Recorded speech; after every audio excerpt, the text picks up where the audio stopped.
चंद्रयान 3 को चांद के साउथ पोल पर सफल लैंडिंग करते हुए पूरी दुनिया ने देखा। भारतीय वैज्ञानिकों की इस ऐतिहासिक उपलब्धि का लोहा भी पूरी दुनिया ने माना। अब बारी है दुनिया को ये दिखाने की कि भारतीय वैज्ञानिकों ने चांद को लेकर जो दावे सालों पहले किए थे उसमें कहीं कोई शको शबा नहीं है। और इस लिस्ट में सबसे ऊपर है चांद पर अलग अलग फॉर्म में पानी की मौजूदगी। दरअसल इंडियन स्पेस रिसर्च ऑर्गेनाइजेशन यानी इसरो ने जब 2008 में पहली बार चंद्रयान 1 को चांद पर उतारा था, तभी ये पता लगा लिया था कि चांद पर पानी के अंश हैं। हालांकि उस वक्त वो मिशन पूरा नहीं हो पाने के कारण इस बात की पुष्टि नहीं हो सकी थी। मगर अब जबकि चंद्रयान 3 का रोवर अपने लैंडर से निकलकर सुरक्षित तरीके से चांद की सतह पर चहलकदमी कर रहा है और इसरो को चांद से जुड़ी जरूरी जानकारियां भी भेज रहा है, तो उम्मीद ही नहीं बल्कि पूरा विश्वास है कि 15 साल पहले भारत के चंद्रयान 1 ने चांद पर पानी के होने की जो बात दुनिया को बताई थी, इस बार चंद्रयान 3 उसके और सबूत भी दिखाएगा। यूं तो अमेरिकी अंतरिक्ष एजेंसी नासा ने 2020 में दावा किया था कि उसे चंद्रमा पर पानी होने के सबूत मिले हैं, लेकिन भारत का चंद्रयान 3 चांद के साउथ पोल में उतरा है, जहां अब तक कोई भी देश नहीं पहुंच सका है। लिहाजा अगर हिंदुस्तान चांद के इस हिस्से में पानी का खुलासा करने में कामयाब होता है तो ये अंतरिक्ष विज्ञान की सबसे नई और बड़ी खोज होगी। और इसके बाद पूरी दुनिया भारत के वैज्ञानिक भारत की थ्योरी को फॉलो करेंगे। वैसे भी जोहान्सबर्ग में पीएम मोदी ने ब्रिक्स समिट के दौरान जब दुनिया को संबोधित किया तो साफ शब्दों में कहा कि चांद के साउथ पोल पर चंद्रयान 3 की सक्सेसफुल लैंडिंग केवल भारत ही नहीं बल्कि दुनिया भर के वैज्ञानिकों के लिए बड़ी उपलब्धि है और इससे सभी तरह के सुधार लाने में मदद मिलेगी। दरअसल दुनिया अब तक चांद के दक्षिणी ध्रुव से अनजान है। चांद के जिस हिस्से को सबसे ठंडा माना जाता है वो अब तक अनछुआ और अनदेखा है। ऐसे में चांद के दक्षिणी ध्रुव पर पानी के सबूत पेश करना अपने आप में अद्भुत और अकल्पनीय होगा। चांद के साउथ पोल पर पानी मिलने की उम्मीद इसलिए भी काफी है क्योंकि नासा की एक रिपोर्ट के मुताबिक चांद के दक्षिणी ध्रुव पर भारी मात्रा में बर्फ मौजूद है। बर्फ के सबूत मिले तो पानी की संभावना बढ़ जाती है। पहले भी कुछ रिपोर्ट में चांद पर पानी की बात सामने आई थी। चांद पर 600 बिलियन किलो पानी होने की बात कही गई थी।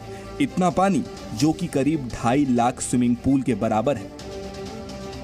सवाल है कि चांद पर अगर इतनी मात्रा में पानी मिलता है तो उसका क्या इस्तेमाल होगा?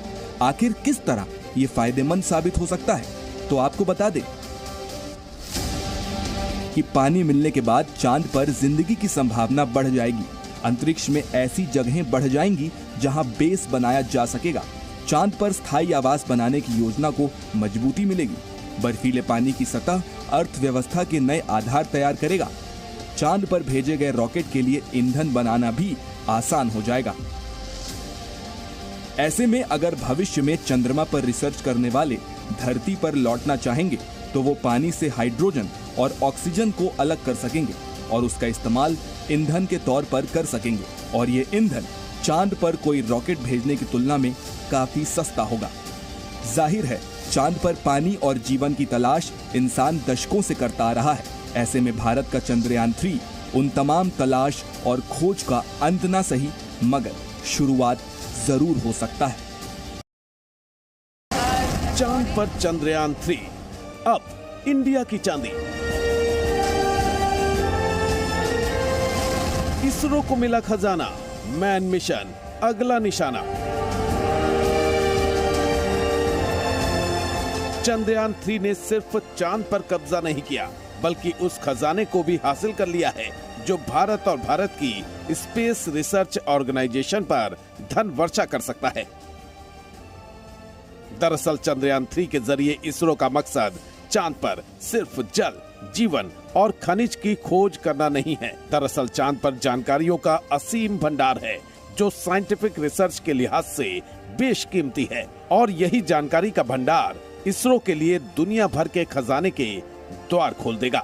आपको बता दें स्पेस मिशन के जरिए दुनिया भर के वैज्ञानिक कई फायदे उठा रहे हैं जिसमें सैटेलाइट इमेजिंग, पोजिशनिंग और नेविगेशन डेटा शामिल है।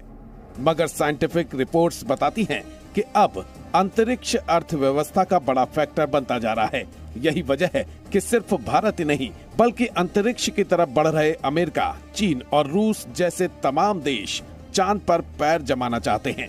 और अब चूंकि भारत चांद के दक्षिणी ध्रुव पर पहुंचने वाला इकलौता देश बन गया है, इस लिहाज से चंद्रयान 3 की सफलता अंतरिक्ष के क्षेत्र में नई तकनीक और जानकारी का वो खजाना है जिसके जरिए भारत की स्पेस इकोनॉमी को बढ़ावा मिलना तय है। 2021 के आंकड़ों के मुताबिक भारत की global space economy 7.6 billion US$ है, जो कि 2025 तक 50 बिलियन डॉलर हो सकती है। वहीं ग्लोबल मार्केट में इंडियन स्पेस का हिस्सा महज 2% है, लेकिन मिशन चंद्रयान 3 की सफलता के बाद 2030 तक इसके 9% होने की उम्मीद है।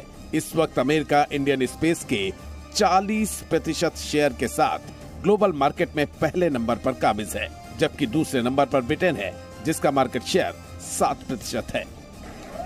मगर चंद्रयान 3 की कामयाबी के बाद दुनिया की बड़ी ताकतें और अमेज़न जैसी कंपनियां अब भारतीय स्पेस रिसर्च ऑर्गेनाइजेशन इसरो से डील कर सकती हैं, जिससे देश का खजाना भी भरेगा।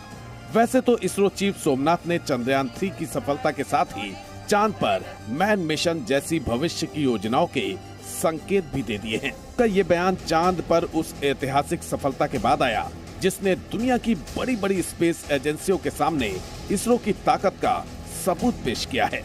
इसरो ने साबित कर दिया कि सधे और संयमित कदमों से हर सफलता हासिल की जा सकती है और अब अंतरिक्ष में इसरो के यही बढ़ते कदम भारत की अर्थव्यवस्था को भी चांद तक ले जाने का जरिया बन सकते हैं।